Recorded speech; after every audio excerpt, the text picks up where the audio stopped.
we are going to talk about the political systems, those political systems which can be categorized on the basis of power sharing between citizens and states. How important state is, power from power sharing की बात state करते हैं derives और its citizens are power का dependent upon state.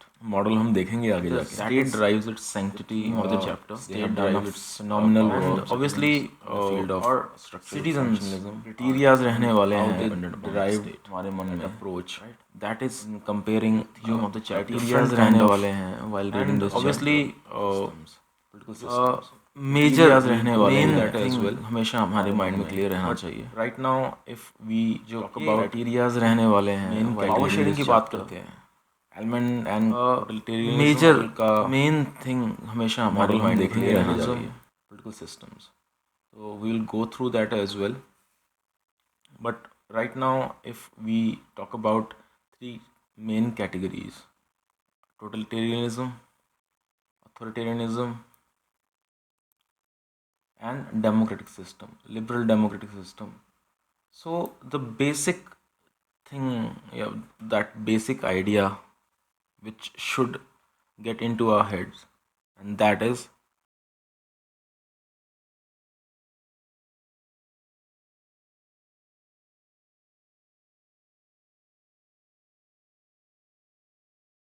the balance is tilted more towards government and citizens are somewhere at loss.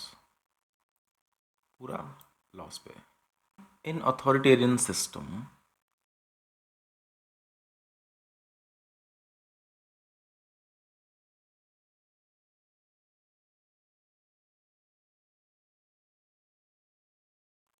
if we have this equation in front of us, so it shows that it's greater than equal in comparison to citizens. Citizens stands nowhere. They have some powers. They will get some powers, but it would be the wish of the ruler of the government. And then in the third category, we have the power equation is tilted more towards citizens, and government is elected by democratic means methods, and citizens have put some limitations over the power of the government. So we'll go through each and every system. We'll also look into Almond Powell's model of where we will compare those three different categories of political system. We will make another separate video about Almond and Powell's. First, we need to understand that what is a government. In most of the category, in most of the parts, many places, but the basic difference you need to understand that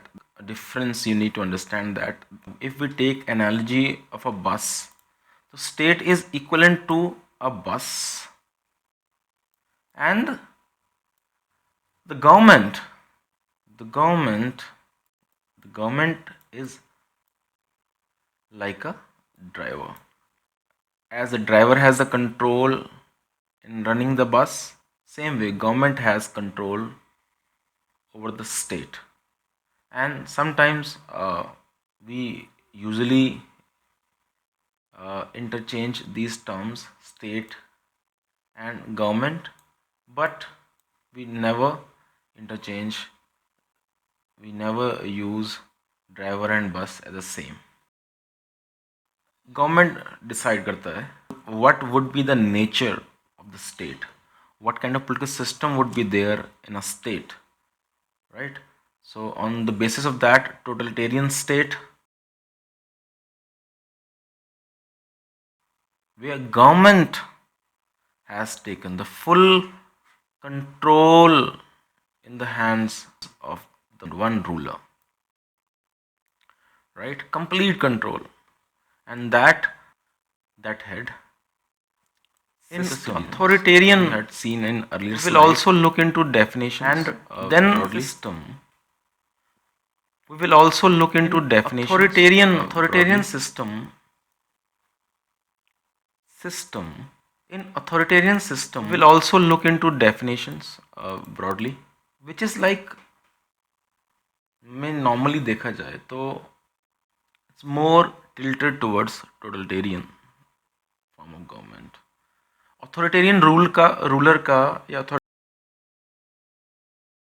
है कि वो एक totalitarian ruler बन जाए जिस जगह पे उसको किसी भी तरह का जवाबदेही ना हो.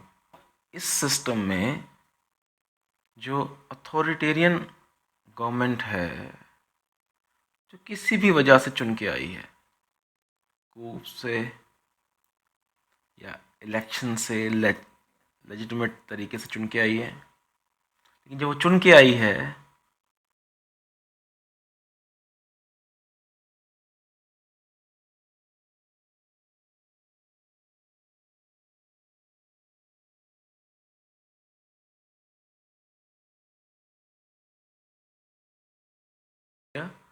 तो ये शोज कि भाई जो रूलर रहेगा, जो एग्जीक्यूटिव, जो गवर्नमेंट रहेगी, वो अपनी कंडीशंस के ऊपर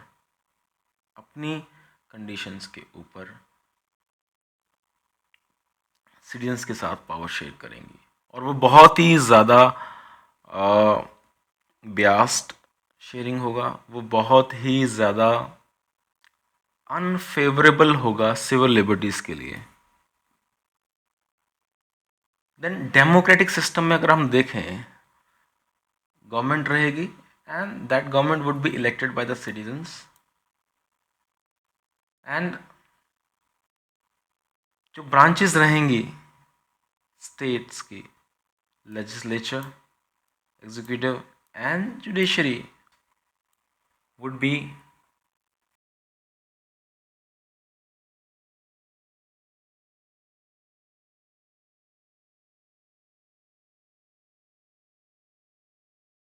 there are many similarities between totalitarian and authoritarian form of governments, and they are almost standing together with fair share of similarities, and they both are. वो नहीं चाहते हैं कि कोई ऐसा दिन आए जहाँ पे सिटीजन्स को डिसाइड करने दिया जाए कि कौन रूल करेगा. Another thing you need to understand, and that is the scale of legitimacy. What is legitimacy? Can be defined as a will of the people, how willingly they are in favor of the ruler. Do they allow the government, do they allow the ruler to exercise their power over the people? If they allow it, then it's legitimacy, and if they do not allow it, then it's illegitimacy, and technically illegitimate रहेगा ruler. दूसरा हम बात करते हैं democratic, यहाँ पे legitimacy रहेगी क्योंकि लोगों ने उनको. सबसे बड़ा प्रॉब्लम आ जाता है इस केस में अथॉरिटेरियन सिस्टम में कि the ruler wants legitimacy, it's manipulated legitimacy, right, it's fabricated. तो वहाँ पे प्रोपेगेंडा रोल प्ले करेगा, इस तरह का प्रचार प्रसार किया जाएगा कि मीडिया गुणगान करेगा और इस तरह से दिखाया जाएगा कि जो लोग हैं वो फेवर कर रहे हैं उस रूलर का, उस गवर्नमेंट का, क्योंकि उस गवर्नमेंट के पास कोई ऐसा विज़न है, कोई ऐसा प्लान है जिससे सारी समस्याएं सॉल्व हो जाएंगी under the leadership of that government. तो ये कंस्ट्रक्ट किया जाता है, फैब्रिकेट किया जाता है with the help of media, with the help of propaganda. यहाँ पे लेजिटिमेसी कंस्ट्रक्टेड है, यहाँ पे लेजिटिमेसी आप बोल सकते हैं कि जेन्युइन है, और यहाँ पे लेजिटिमेसी नाम की चिड़िया देखी नहीं गई कभी. Basic definition of totalitarianism is that total control is there in the hands of the state, is in the hands of the ruler. and अगर देखा जाए तो बाइबल बोलती है कि we live, we move and we have our being in God. Totalitarianism बोलता है कि भाई we live, move and have our being in state, have existence out of state. And एक बहुत ही बड़ी डिबेट नॉर्मली हर जगह पे चलती है, वो क्या है? डिबेट क्या है? डिबेट सिंपल है कि who is more important, state और सिटीज़न? स्टेट और सिटीज़न, कौन पहले आया?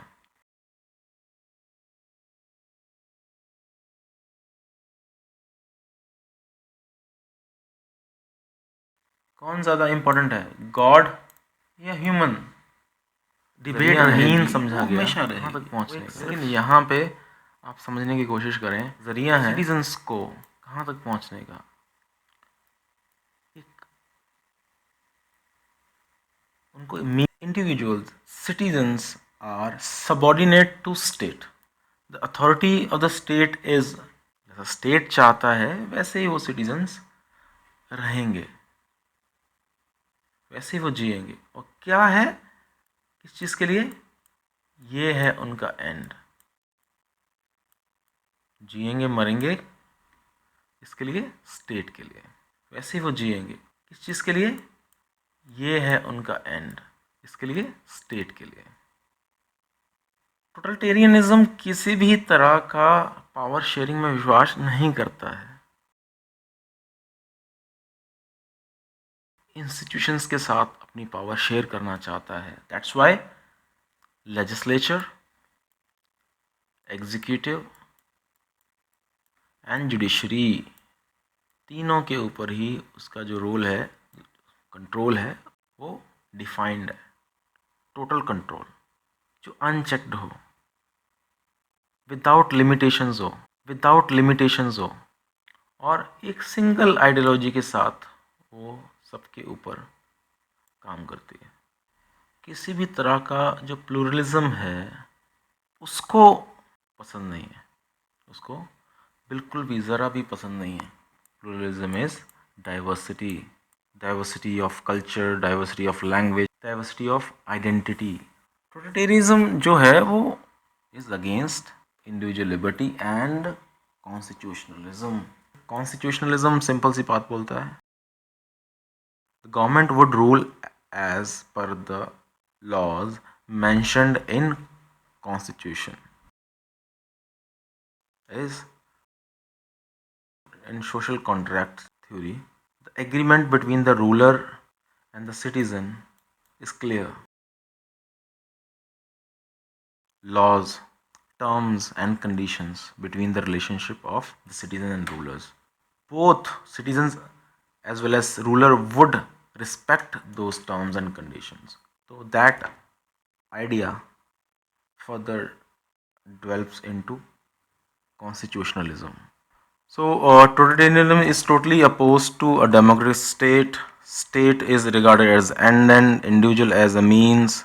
Ideology of the ruler is ideology of the state, and all the people of the state have to accept it. Rights of the people depend upon the wishes of the ruler, and basically, in the end, the totalitarianism can be divided into basic parts. For example, radical totalitarianism and conservative totalitarianism है उसमें the people are doctrined, the people are brainwashed on the name of ideology, in the name of dogmatic values such as the communist state and all, where the people were brainwashed in the name of Marxian utopia. And here in conservative totalitarian system, the state is ruled by a single dominant party or family or ruler, जो पुराना चलता आ रहा है उनका, राजाशाही वगैरह जो चलता आ रहा है उसके ऊपर। Now we look at authoritarianism, and authoritarianism जो है, सबसे ज़्यादा मसाला जो है वो अथॉरिटेरियनिज्म में ही है। Many people, many social scientists have worked on authoritarianism. Anna Ardent, your ball.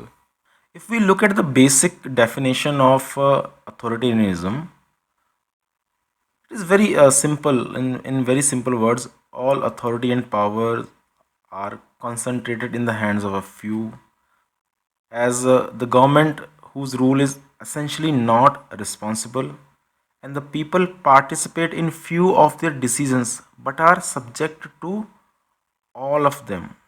An authoritarian government is characterized by possession of supreme authority either by one person or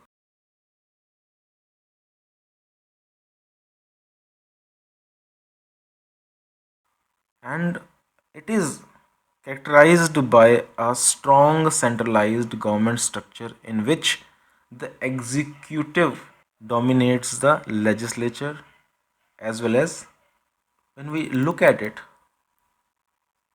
though big limitations are imposed on open political competition, या competition होगा भी तो एक बहुत ही fake तरह का होगा, एक ही डोमिनेंट पार्टी रहेगी, उसी को सब सपोर्ट करेंगे क्योंकि उन्हीं के कैंडिडेट आगे इलेक्शन में खड़े होंगे। तो एक बहुत ही फैब्रिकेटेड सिस्टम, ऐसा लगेगा कि सब कुछ असली हो रहा है। फिर इंडोक्ट्रिनेशन यहाँ पे भी चलता है, लोगों के माइंड में नेशन के नाम पे, स्टेट के नाम पे, पास्ट ग्लोरी के नाम पे, फ्यूचर प्राइड के नाम पे लोगों को इंडोक्ट्रिनेट किया जाता है। एंड फिर उसमें रहेगा कि जो डाइवर्सिटी है लोगों की वो बहुत ही लिमिटेड, बहुत ही कंट्रोल्ड होगी। Linguistic diversity, cultural diversity, ethnic diversity, लोग अलग अलग कल्चर से जो बिलोंग करते हैं या लोग अलग अलग भाषाएं बोलने वाले हैं, उनके अधिकारों के ऊपर, उनके राइट्स के ऊपर बहुत ज़्यादा कॉम्प्रोमाइज़ किया जाएगा।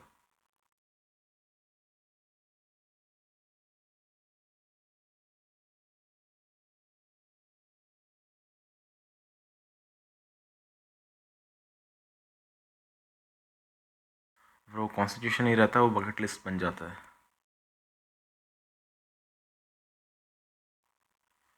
जो A.R. बाल हैं, ही यूजुअली डिवाइड्स, देखो अलग अलग पॉलिटिकल साइंटिस्ट अपने अपने नज़रिए से चीज़ों को डिफ़ाइन करते हैं, कैटेगराइज करते हैं। जो स्टूडेंट्स ध्यान से समझने की कोशिश नहीं करते हैं वो कंफ्यूज हो भी जाते हैं। उस कंफ्यूजन से बचने के लिए हमें डिटेल्स ध्यान से देखनी पड़ती हैं। अब नॉर्मली एल्मन एंड पावल जो अपने आप में अथॉरिटी हैं कंपैरेटिव पॉलिटिक्स के,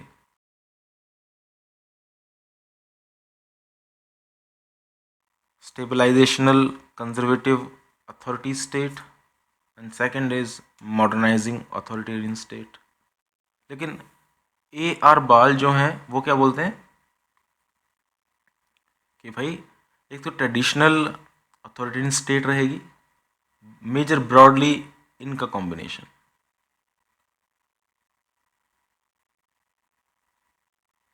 ये A.R. बाल की कैटेगरी नंबर 1 और ये है A.R. बाल की कैटेगरी नंबर 2।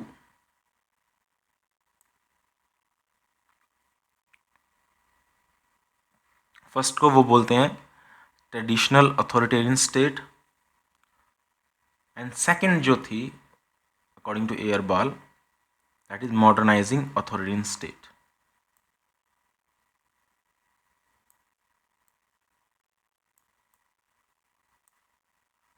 राइट, फर्स्ट ये हो गया एंड देन सेकंड ये हो गया। अब थोड़ा सा हमने हर किसी के बारे में पढ़ना है कि जो अथॉरिटेरियन मोनार्की है, ट्रेडिशनल अथॉरिटेरियन स्टेट की एग्जांपल हैं, और उनके पास जो लेजिटिमेसी आती है, उनके पास जो लेजिटिमेसी मिलती है वो कस्टम्स के थ्रू मिलती है। वो एक रीति, एक रिवाज बन चुका है कि हमारे बाप दादा राजा थे, हम राजा हैं, हमारे पास अधिकार है शासन करने का, रूल करने का, और प्रजा को हमारे हुक्म मानने पड़ेंगे, हमें हमारे अंदर विश्वास दिखाना पड़ेगा। ठीक है, आज के टाइम पे इथियोपिया जो है, सऊदी अरेबिया है, वो इसकी शान, वो इसकी एग्जाम्पल हैं अथॉरिटेरियन मोनार्की की। सऊदी अरेबिया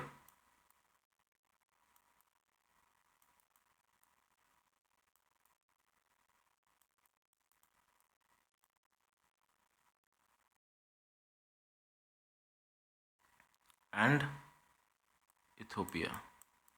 जब हम बात करते हैं इन ओलिगार्की, जो ओल्ड सिस्टम रहेगा, जो पुराना सिस्टम है, वही चलता रहेगा। ओलिगार्की का जो मतलब है वो ये है कि सम ग्रुप ऑफ पीपल वो रूल कर रहे हैं। ओलिगार्की, ओलिग्स या ग्रुप्स, उनका रूल, वो रूल कर रहे हैं वहाँ पे। तो एक फ्यूडल सिस्टम लेके चलते हैं, एक फ्यूडल सिस्टम रहता है, in that some powerful families वो रूलर को सपोर्ट करती हैं।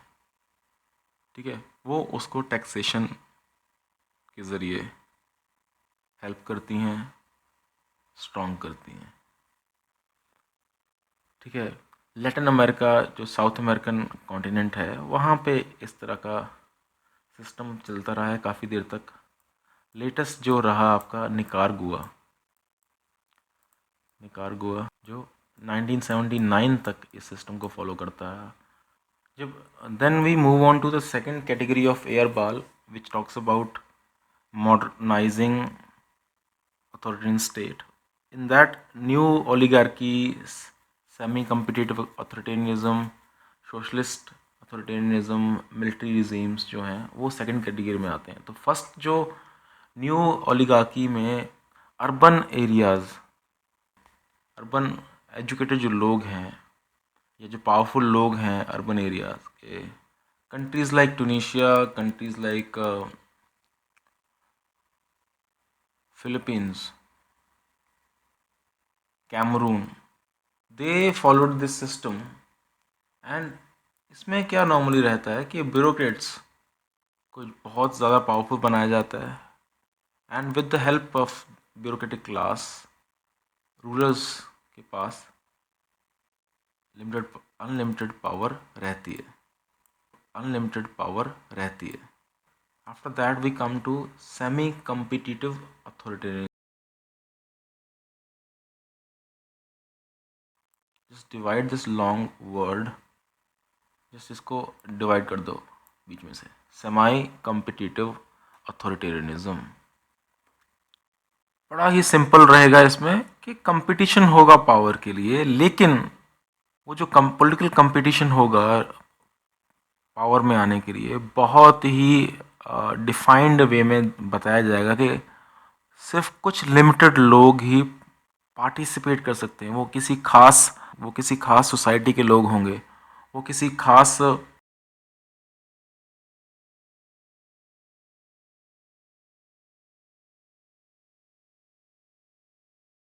अथॉरिटेरियनिज्म था वहाँ पे। ली क्वान यू जैसे ग्रेट लीडर के कंट्रोल में प्रेस फ्रीडम थी, लेकिन कुछ खास लोग ही, वो जो गेम है पावर चेंजिंग का, कौन रूलर बन रहा है, वो सिर्फ एक फेक रहता है। फेक नहीं बोलेंगे उसको, एक बहुत ही मैनिपुलेटेड तरीके से कुछ खास लोग ही ऊपर पावर में आ सकते हैं। तो सिंगापुर इसका एग्जाम्पल रहेगा।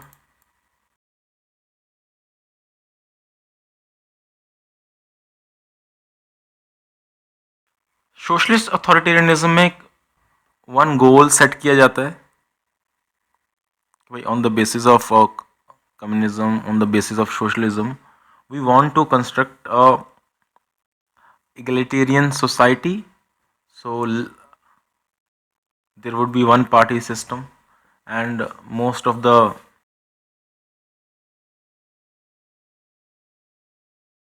they would have to follow the rules and regulation of that party। Brand का जो गवर्नमेंट मॉडल नॉट लागू करने की कोशिश की जाएगी।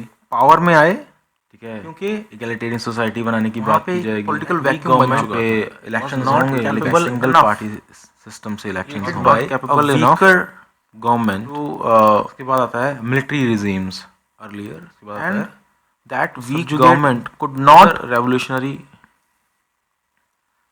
to subjugate the other revolutionary, that weak government to subjugate was not the capable need, enough, ये subjugate was not capable enough to यहाँ पे उनकी पावर्स के ऊपर was not capable enough, those dictators, they they were able to get the power in their hands just because there was a vacuum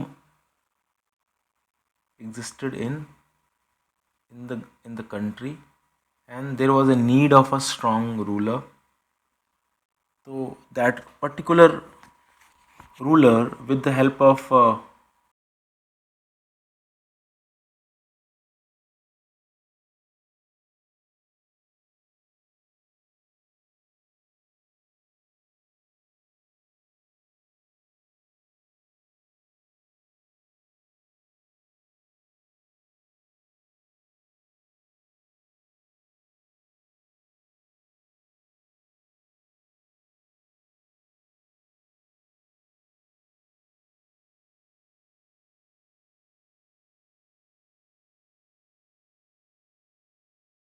तो basic जो definition आती है dictatorship की वो यही आती है कि या तो आपने इलेक्शंस के थ्रू पावर अपने हाथ में ली हो, या आपने फोर्स का इस्तेमाल करके, आर्मी का इस्तेमाल करके, या दोनों चीज़ों को मिक्स करके पावर अपने हाथ में ली हो।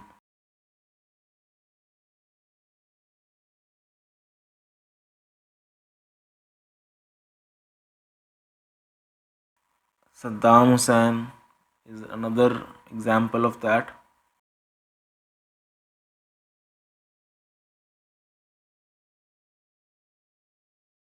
And then Pakistan has been a victim of such incoming and outgoing military regimes.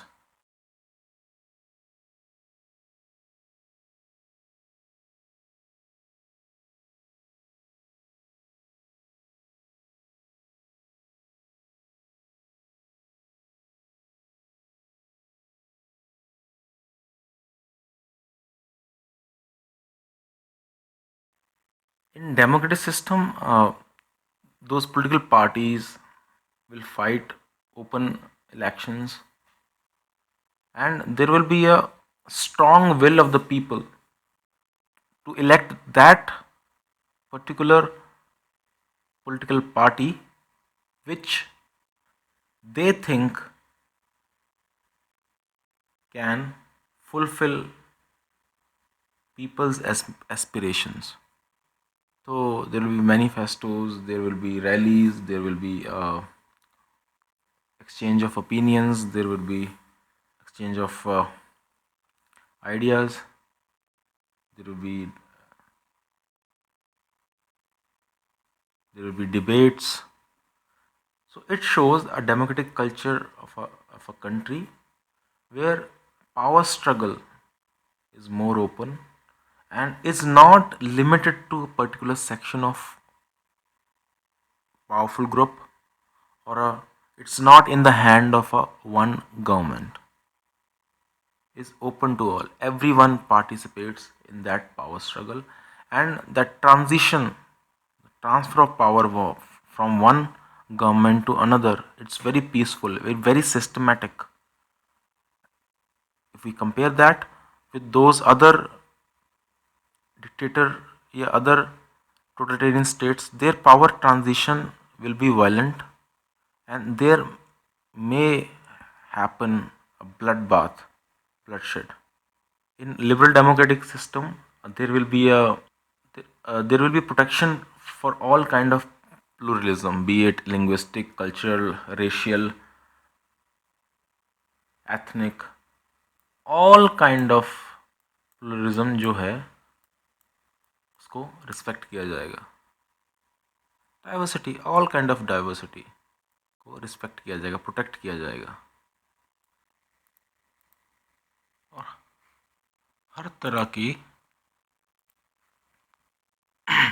Diversity, चाहे वो लिंग्विस्टिक हो, चाहे वो एथनिक डाइवर्सिटी हो, चाहे वो कल्चरल हो, चाहे वो किसी रीजन से बिलोंग करती हो, हर तरह की आइडेंटिटी, हर तरह की डाइवर्सिटी को प्रोटेक्ट करना, ये पार्ट होता है लिबरल डेमोक्रेटिक स्टेट का। हर तरह की सिविल लिबर्टीज़ रहती हैं और वो हर सेक्शन ऑफ सोसाइटी को मिलती हैं, वो चाहे किसी भी समुदाय से बिलोंग करता हो, किसी पार्ट से बिलोंग करता हो, be it majority, be it minority, चाहे वो रिलीजियस माइनॉरिटी हो, चाहे वो कल्चरल माइनॉरिटी हो, सबके सिविल राइट्स, सबके पॉलिटिकल राइट्स प्रोटेक्ट किए जाते हैं। कॉन्स्टिट्यूशन रहेगा, there will be a executive, legislature and judiciary. They will all follow constitution. They will all get their powers, they all get their functions, they all derive their powers, functions from constitution. So literally there will be a power of, there will be a rule of law, and there will be a concept of balance of power where all are equal. There will be judicial review where judiciary will have every power. Judiciary will have power to revise the laws of, to call a law null and void if that particular law is against the spirit of constitution. Legislature is part, is a group of those people, those representatives who have been elected by the people, और जो खजाना है देश का, जो भी पैसा है देश का, राइट, उसके ऊपर भी कंट्रोल इस लेजिस्लेटिव असेंबली का होगा। वो डिसाइड करेंगे कि जो एग्जीक्यूटिव है वो उस पैसे का कितना इस्तेमाल कब कैसे कर सकते हैं और वैलिड रीज़न के साथ, तभी only then executive will have the permission to use that money, right. तो ये भी जो चीज़ है हमें समझनी है कि जो पैसा है देश का, उसके ऊपर कंट्रोल किसका है, लेजिस्लेचर का।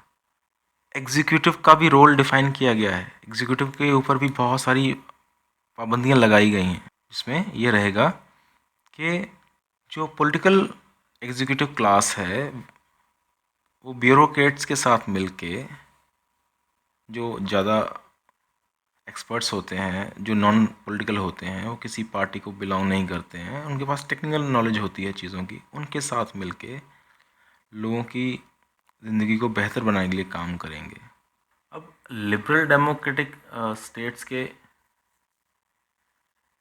मेरिट्स तो हमने देखे, डीमेरिट्स भी देखने बहुत ज़रूरी हैं कि नॉर्मली क्या होता है कि अगर किसी एक पार्टी को डिफाइंड,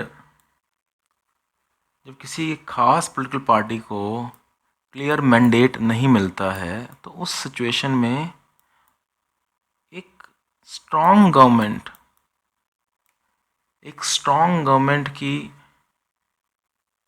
कल्पना नहीं की जा सकती है। तो जब इलेक्शन हो तो किसी एक पॉलिटिकल पार्टी को मैंडेट मिलना ज़रूरी है। ये समस्या, ये प्रॉब्लम ज़्यादातर उन देशों में आती है जहाँ पे मल्टी पार्टी सिस्टम है, जैसे कि इंडिया, राइट। यूएस में ऐसी प्रॉब्लम नहीं आएगी, वहाँ पे प्रीडोमिनेंटली दो पार्टीज, टू पार्टी सिस्टम है, दो पार्टीज ही आपस में लड़ती हैं।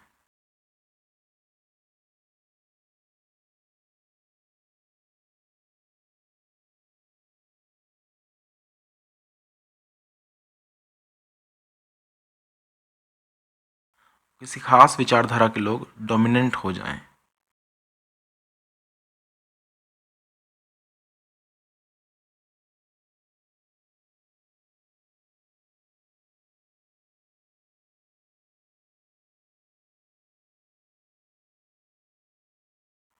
थर्ड जो डीमेरिट आता है वो ये रहेगा कि बहुत सारी ऐसी डेमोक्रेटिक सिस्टम्स हैं जो फुली डेवलप नहीं हो पाए हैं, वहाँ पे वोटिंग बिहेवियर को, लोगों के वोटिंग बिहेवियर को आसानी के साथ मैनिपुलेट किया जाता है. There people are not educated enough, trained enough to use their voting power judicially. तो वो एक बहुत बड़ा फोर्थ डीमेरिट है कि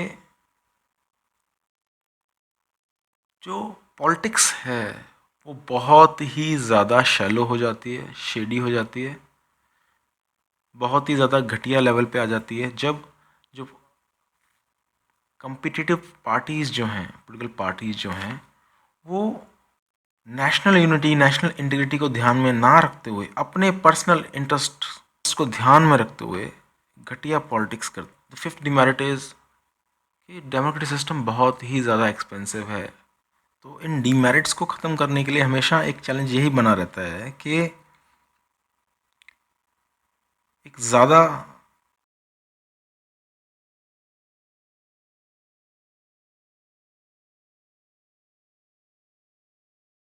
जो पॉलिटिकल प्रोसेस है वो फ्री रहनी चाहिए. वहाँ पे मास मीडिया कोई प्रोपेगेंडा फ्लेवर के साथ करप्शन के ऊपर कंट्रोल पॉलिटिकल पार्टी की कॉम्पिटेंट कैंडिडेट्स को आगे रखें. तभी लिबरल डेमोक्रेसी की बहुत सारी चीज़ें, पॉलिटिकल पार्टी डेमोक्रेसी तभी कॉम्पिटेंट कैंडिडेट्स को आगे रखें.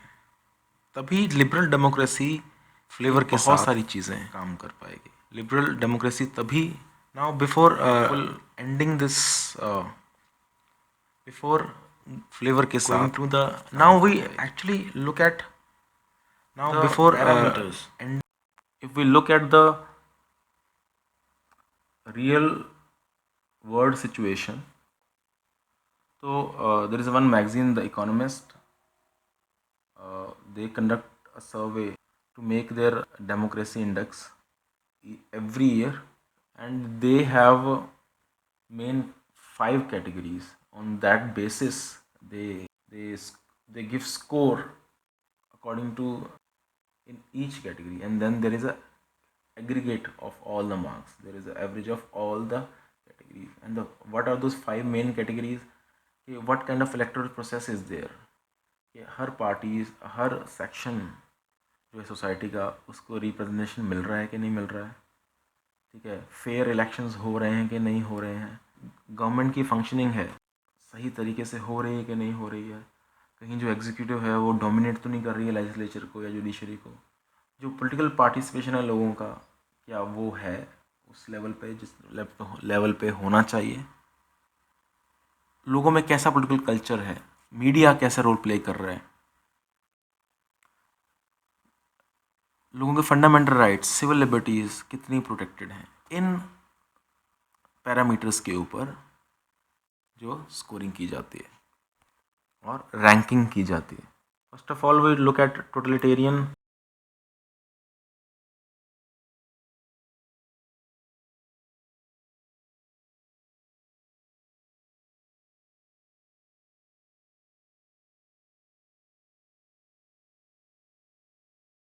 नाम के लिए है, पॉलिटिकल पार्टिसिपेशन लोगों का नाम के लिए है.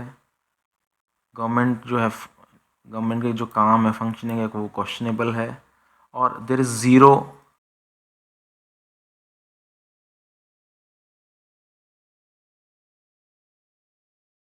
then we look at authoritarian regimes. Here the political score is not that good. And again, Qatar में तो there is nothing in Qatar in the name of electoral process. There is no functioning of government in Iraq right now, and political culture के नाम पे बहुत बुरा हाल है.